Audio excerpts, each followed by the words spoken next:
दुआ के बाद वो महफिल ख़त्म होती है तो वो फरिश्ते अल्लाह के पास जाते हैं और बताते हैं, या रब्बुल आलमीन, फला बस्ती में, फला गांव में, फला बिन फला आपके महबूब के जिक्र में लगे हुए थे। तो अल्लाह पूछता है कि वो क्या चाह रहे थे, तो सब फरिश्ते बताते हैं कि अल्लाह ताला कोई कुछ चाह रहा था, कोई कुछ चाह रहा था, कोई बीमार था तो उससे शिफा मांग रहा था, कोई बेरोजगार था तो रोजी मांग रहा था। ऐसे ही सब फरिश्ते अपनी अपनी बात को रखते हैं। फिर कहते हैं कि एक बात कामन है, जो जितने लोग थे, औरत मर्द बच्चे, ये आस लगा के आपसे बैठे थे कि अल्लाह जब हम दुनिया से जाएं तो अल्लाह हमारी मग़फ़िरत फरमा दे, हमको बख्श दे। तो अल्लाह कहते हैं ठीक है, तुम लोग गवाह रहना, जितने लोग उस महफिल के अंदर आए थे सबकी हमने मग़फ़िरत फरमा। फिर एक फरिश्ता उठते हैं और कहते हैं कि या रब्बुल आलमीन, एक आदमी उस बस्ती से, उस रास्ते से गुजर रहा था, ना उसको जलसे से मतलब था, ना महफिल से मतलब था, ना वहां पे कोई काम था, खाली रास्ते से गुजर रहा था, आपने उसकी भी मग़फ़िरत फरमा दी। तो अल्लाह कहते हैं कि बेशक वो महफिल, महफिल का मतलब समझते हैं, जलसा, वो महफिल ही हमारे और हमारे महबूब की है। जो उस रास्ते से गुजरता है हम उसकी भी मग़फ़िरत फरमा। अब यह है कि ये महफिल कल से आज तक में हुई, मस्जिद के लिए आप लोग ने यहाँ पे चंदा किया, मस्जिद के नियत से ये जलसा हुआ, बहुत अच्छी बात है। अल्लाह हम सब की रोजी में खूब बरकत दे के मस्जिद को जो है अच्छे से अच्छा बनाए। अब मकसद ये है कि खाली अच्छे से अच्छा बना लेने से मस्जिद का पेट नहीं भरता। हमारे हुजूर की हदीस है कि जैसे हमारा आपका पेट है वैसे ही मस्जिद का भी पेट है, और हमारा आपका पेट अनाज से भरता है, मस्जिद का पेट मुक्तदी से भरता है। जब नमाजी होंगे, मुक्तदी जाएंगे, मस्जिद का पेट भरेगा, तो मस्जिद जो है वो दुआ करती है कि या अल्लाह, ये लोग जैसे हमारा पेट भर रहे हैं, हम हमारे पास आ रहे हैं और हमारा पेट भर रहे हैं, अल्लाह तू भी इस बस्ती को खूब खुशहाल रख, जो भी अल्लाह बला मुसीबत आती है उसको दूर फरमा, और इनको हमेशा जो है वो खुश और आबाद रख। और अगर मस्जिद का पेट नहीं भरता है तो मस्जिद बद्दुआ भी करती है कि या अल्लाह, जैसे ये लोग हमको वीरान किए हुए हैं वैसे तू भी इनको वीरान कर। अब आप सोचें कि जब मस्जिद के अंदर हम आप जाएंगे नमाज पढ़ने के लिए तो मस्जिद का पेट भरेगा, मस्जिद दुआ करेगी है। तो इससे क्या पता चलता है कि हमें आपको सबसे पहले नमाज पढ़ना चाहिए। अगर नमाज पढ़ेंगे तो मस्जिद का पेट भरेगा। कुरान में आता है वरकऊ मार राकीन, अल्लाह इरशाद फरमाते हैं वरकऊ मार राकीन, यानी कि रुकू करने वालों के साथ रुकू करो। तो रुकू में एक तो नमाज पढ़ने का हुक्म है, दूसरे वरकऊ मार राकीन, रुकू करने वालों के साथ रुकू करो। मतलब अल्लाह जमात का भी हुक्म दे रहा है कि तुम जमात के साथ नमाज पढ़ा। जब नमाज के साथ, जमात के साथ नमाज पढ़ोगे तो अल्लाह खूब तुमको जो है अपनी रहमतों से नवाजेगा।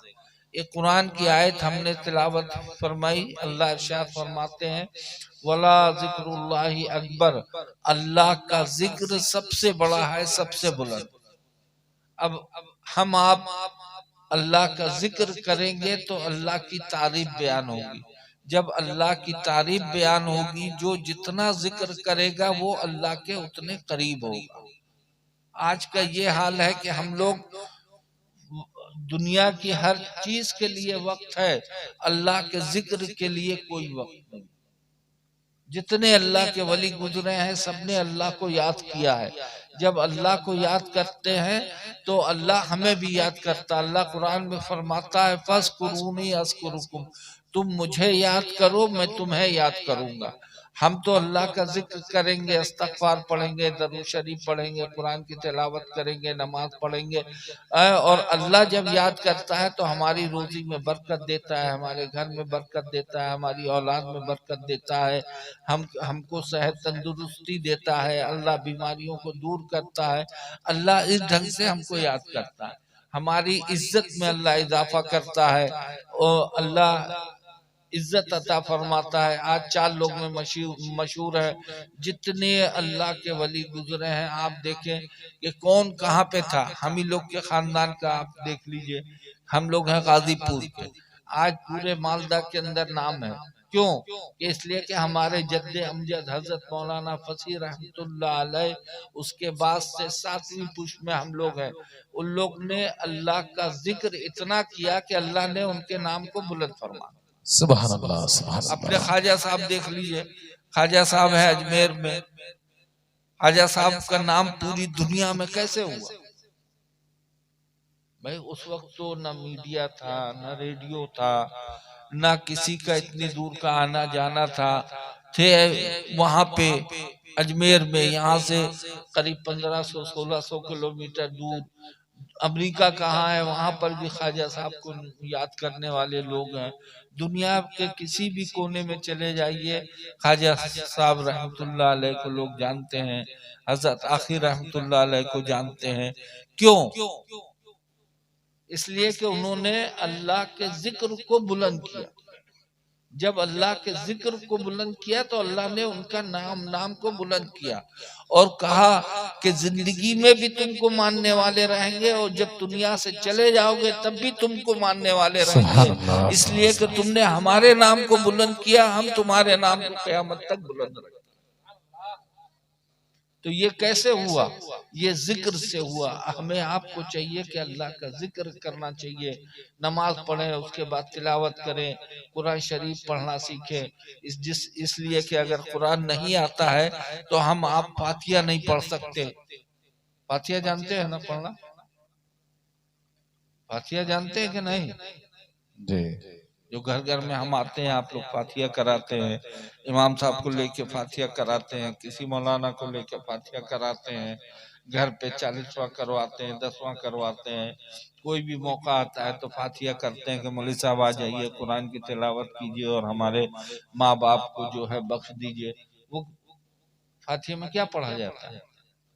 कुरान शरीफ पढ़ा जाता है।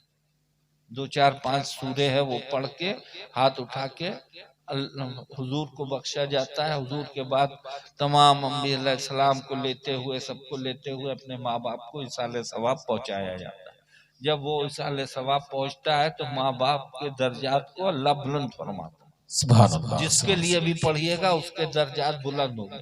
जब बुलंद होते हैं, अल्लाह जो है उनके दर्जे को बुलंद फरमाता है। तो वो मुर्दा पूछता है कि ये जो फरिश्तों से पूछता है कि ये जो हमारा दर्जा बुलंद हुआ, हमको जो ये इज्जत मिली, किस वजह से मिली? तो वो फरिश्ते बतलाते हैं कि उनके बतला दो कि उनके भाई बहन, माँ बाप, बेटा बेटी, जिसने भी पढ़ा हो उसने तुम्हारे लिए कुरान शरीफ की कुछ आयत पढ़ के या तुम्हारे नाम से किसी को खाना देके, किसी को कपड़ा देके, किसी की गरीब यतीम बेवा का जो है तुम्हारे नाम से उसकी शादी ब्याह दवा इलाज करवाया है, उसके दर्जे में, उसके बदले में तुम्हारा रुतबा जो है हमने बुलंद फरमा दिया जन्नत। सुभान अल्लाह, सुभान अल्लाह। तो इससे क्या पता चला कि कुरान शरीफ हर हाल में हमको पढ़ना चाहिए। जितने बच्चे हैं आपके, अभी से मस्जिद के अंदर अपने पास मदरसा है, फसी मदरसा, वहाँ भेज के कुरान शरीफ को ख़त्म करवा लें, बच्चियों को भी कुरान शरीफ पढ़वाएं, जिससे अगर कल को आप मर जाएं, इंतकाल कर जाएं, तो आपके पीछे आपकी औलाद रहे जो कुरान को पढ़ के आपको इसाले सवाब पहुंचाए और आखिरत में जो है अल्लाह आपके दर्जात को बुलंद बुलंद। और जब बच्चे कुरान शरीफ ही पढ़ना नहीं जानते, 4-5 सूरे पढ़ी जाती है, अलम शरीफ, कुल या अय्युहल काफिरून, कुल हुवल्लाहु अहद, कुल अऊज़ु बिरब्बिल फलक, कुल अऊज़ु बिरब्बिन नास, इतना ही पढ़ लीजिए। अगर सूरे बकरा की शुरू की आयत याद नहीं है तो यही 5 सूरे पढ़ के 21 बार बिस्मिल्लाह रहमान रहीम, 11 बार दरूद शरीफ पढ़ लीजिए, 11 बार कलमा शरीफ पढ़ के और हुजूर सल्लल्लाहु अलैहि वसल्लम को बख्श के अपने माँ बाप को, रिश्तेदारों को बख्श दीजिए। इसाले सवाब हो गया, फातिहा हो गया। समझ में आई? तो इससे क्या होगा कि आखिरत में आपके रिश्तेदारों के जो है वो दर्जात बुलंद होंगे और एक एक हरफ पे आपको सवाब मिलेगा। अगर आपने एक हरफ पढ़ा अलीफ लाम मीम, तो हमारे नबी इरशाद फरमाते हैं कि अलीफ पे 10 नेकी, लाम पे 10 नेकी, मीम पे 10 नेकी। तो अब सोचिए एक हरफ पढ़ा अलीफ लाम मीम, देखने में एक हरफ है मगर उसमें 3 हरफ है। 3 हरफ के बदले में 30 नेकी मिली। अब सोचिए आप सूरे फातिहा पढ़ेंगे, कुल वल्लाह पढ़ेंगे, कुल औज़ु बिरब्बिल फलक पढ़ेंगे, कुल औज़ु बिरब्बिन नास पढ़ेंगे, तो कितना आपको नेकी मिली। यानी कि आपको भी मिली, आपके अजीज व क़रीब रिश्तेदार जो दुनिया से चले गए हैं उनको भी। तो इससे क्या पता चला कि अल्लाह रब्बुल इज्जत बहुत रहीम है, करीम है। हमें आपको देने के लिए वो बैठा हुआ है कि कोई भी जरिए से हमसे लो, हमसे दोस्ती कर लो, हमारी तरफ आओ।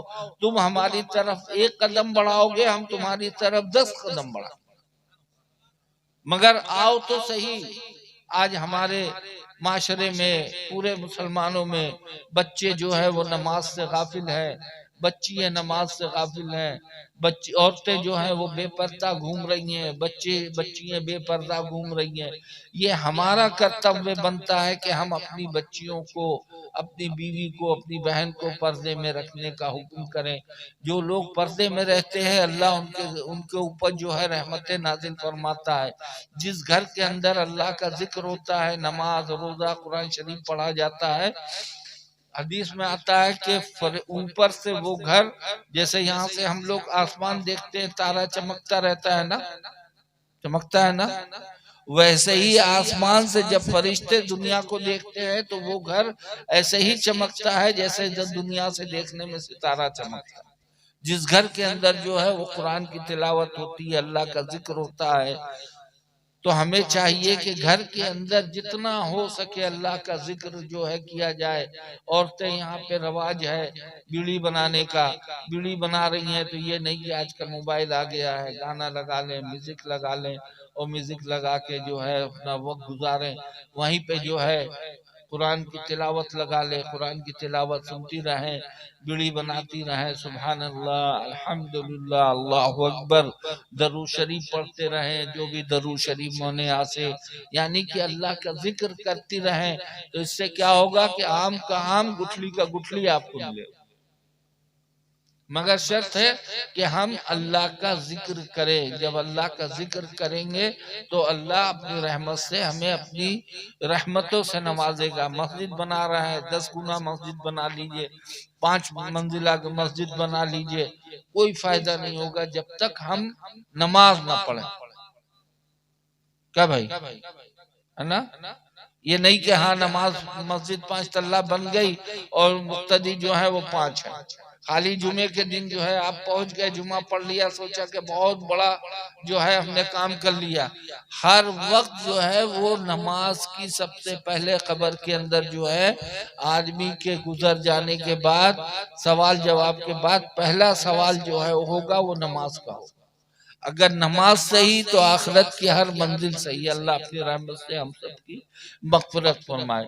मुल्ला अली क़ारी रहमतुल्लाह अलैह इरशाद फरमाते हैं कि आखिरत जब मुर्दे को लिटाला जाता है, किसी भी टाइम कब्र में डाले, जब उसके अंदर अल्लाह के हुक्म से दोबारा अल्लाह रूह फूंकता है, वो जिंदा होता है, तो वो टाइम होता है जैसे असर और मगरिब का टाइम, बहुत थोड़ा सा वक्त होता है कि अगर असर की हम नमाज नहीं पढ़ेंगे तो हमारी असर की नमाज कज़ा होगी। तो मुर्दा उठ के बैठता है, सवाल जवाब फरिश्ते करते हैं, तो मुर्दा कहता है कि रुक जाओ, अभी हमको जो है असर की नमाज पढ़ लेने दो, मेरा जो है असर की नमाज कज़ा हो जाएगी। तो फिर आगे मुल्ला अली कारी रहमतुल्लाह अलैह इरशाद फरमाते हैं कि ये बात वही कहेगा जो दुनिया के अंदर नमाजी होगा, नमाज पढ़ता होगा। जिसने फजर पढ़ ली तो जोहर की चिंता, जोहर पढ़ी तो असर की चिंता, असर पढ़ी तो मगरिब की चिंता, मगरिब पढ़ ली तो ईशा की चिंता। जिसको दुनिया में हर वक्त नमाज की चिंता रहती होगी, वही कब्र में ये बात कहेगा कि रुक जाओ, अभी हमको नमाज पढ़ने नहीं। नमाज आपका यहाँ पर भी साथ देगी और आखिरत में भी साथ देगी। इसलिए जितने हजरात यहाँ पे हैं, तहिया करें कि इंशाअल्लाह हम कोशिश करेंगे कि नमाज जो है मस्जिद में जाके बजमात पढ़ने की कोशिश करें। और ऐसे काम के सिलसिले में कहीं पे भी गए हैं, जहाँ पर भी वक्त मिले नमाज पढ़ लें, नमाज के पाबंद हो जाए, नमाज के पाबंद होंगे, आपकी बस्ती में बरकत होगी, आपके घर में बरकत होगी। अल्लाह कहने सुनने से ज्यादा हमें आपको अमल करने की आमीन। तौफीक अता फरमाए। वाखुर दावाना अनिल हम्दुलिल्लाहि रब्बिल आलमीन।